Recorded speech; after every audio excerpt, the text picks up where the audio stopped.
Assalamualaikum warahmatullahi wabarakatuh.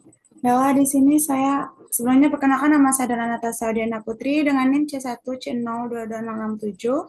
Di sini saya membuat video dengan mata kuliah Akuntansi Syariah dengan dosen pengampu Dr. Wirmi Eka Putra, SE MSI CI QNR CSRS dengan topik Islam dan Syariah Islam.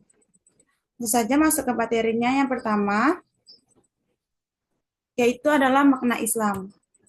Dari sisi bahasa, kata Islam berasal dari kata aslama, yulimu islaman yang artinya tunduk dan patuh. Jadi, seorang yang tunduk dan patuh kepada kepala negara secara bahasa bisa dikatakan atlamais rais ad-daulain. Inilah makna generik atau makna bahasa dari kata Islam, al-Khan, tetapi makna Islam itu sendiri secara terminologi tidak bisa sekedar tunduk patuh saja. Dia juga menjadi istilah khusus dalam khazanah kosakata dasar Islam. Selanjutnya yaitu dasar-dasar ajaran Islam. Yang pertama yaitu akidah, merupakan asas tempat mendirikan seluruh bangunan ajaran Islam dan menjadi sangkutan semua hal dalam Islam. Akidah juga merupakan sistem keyakinan Islam yang mendasar seluruh aktivitas umat Islam dalam kehidupannya. Kedua yaitu syariah. Mahmud Shaltut mendefinisikan syariah sebagai aturan-aturan yang disyariatkan oleh Allah atau disyariatkan pokok-pokoknya agar manusia itu sendiri menggunakannya dalam berhubungan dengan Tuhannya, dengan saudaranya sesama muslim, dengan saudaranya semua manusia dan alam semesta, serta dengan kehidupan. Ketiga itu akhlak. Secara etimologis, kata akhlak berasal dari bahasa Arab al-akhlak, yang merupakan bentuk jamak dari kata khuluq yang berarti budi pekerti, perangai, tingkah laku, dan tabiat. Selanjutnya yaitu hukum Islam. Hukum Islam secara arilah disebut juga hukum syarah adalah hukum akhlak yang mengatur perbuatan manusia yang di dalamnya mengandung tuntutan untuk dikerjakan atau ditinggalkan atau pilihan antara dikerjakan atau ditinggalkan oleh para mukallaf. Hukum syara hanya dapat diambil dari sumber samhid hukum islazo yaitu Al-Quran, As-Sunnah, Jinta, dan Kias. Hukum atau norma perbuatan yang tidak diambil dari sumber-sumber tadi tidak disebut sebagai hakurs syarah, misalnya kaidah-kaidah norma adat istiadat, undang-undang atau hukum selain Islam.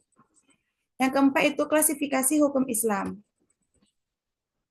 Satu wajib adalah suatu perbuatan yang apabila dikerjakan akan mendapatkan pahala dan apabila ditinggalkan akan mendapatkan dosa. Yang kedua itu madub atau sunnah. Ialah perbuatan yang apabila dikerjakan akan mendapatkan pahala namun apabila ditinggalkan tidak berdosa. Ketiga yaitu adalah haram. Ialah perbuatan yang apabila ditinggalkan akan mendapatkan pahala namun apabila dikerjakan akan mendapatkan dosa. Yang keempat makruh. Ialah perbuatan apabila ditinggalkan akan mendapatkan pahala namun apabila dikerjakan tidak mendapat dosa. 5 yaitu mubah. Ialah suatu perbuatan yang bila dikerjakan tidak mendapatkan pahala dan bila ditinggalkan tidak mendapatkan dosa. Selanjutnya itu adalah sasaran hukum Islam. Hukum Islam memiliki 3 sasaran yaitu pertama penyucian diri.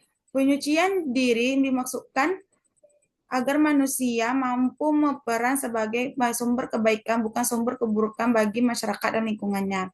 Kedua itu menegakkan keadilan dalam masyarakat. Semua manusia akan dinilai dan diperlakukan Allah secara sama tanpa melihat kepada latar belakang strata sosial, agama, kekayaan, keturunan, dan warna kulit. Jadi keadilan adalah harapan dan fitrah semua manusia sehingga Allah melarang manusia berlaku tidak adil. Ketiga itu mewujudkan kemaslahatan manusia. Semua ketentuan Al-Quran dan Sunnah mempunyai manfaat yang hakiki, yaitu mewujudkan kemaslahatan manusia. Karena Al-Quran berasal dari Allah yang sangat mengetahui tabiat dan keinginan manusia. Dan As-Sunnah dari Rasul yang mendapat bimbingan langsung dari Allah Subhanahu wa Ta'ala. Yang terakhir yaitu adalah tujuan syariah. Tujuan ini selain dengan tujuan dari hukum Allah yaitu untuk kebaikan pertama itu menjaga agama.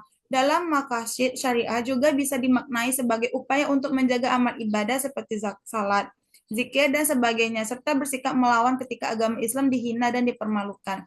Kedua yaitu menjaga jiwa. Jiwa yang di dalamnya terdapat roh sebagai amanah dari Allah Subhanahu wa taala merupakan kendali yang sesungguhnya dari seluruh pergerakan lahir dan batin manusia. Ketiga yaitu menjaga akal adalah sesuatu yang membedakan manusia dengan makhluk lainnya.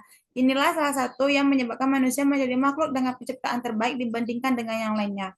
Keempat adalah menjaga harta adalah dengan memastikan bahwa harta yang kamu miliki tidak bersumber dari yang haram. Yang terakhir adalah menjaga keturunan. Keturunan menjadi penting. Salah satu yang mencelakai penjagaan keturunan adalah dengan melakukan zina. Sekian, terima kasih. Baiklah, itu materi dari saya. Mohon maaf jika ada yang salah. Wabillahi taufiq wal hidayah. Wassalamualaikum warahmatullahi wabarakatuh.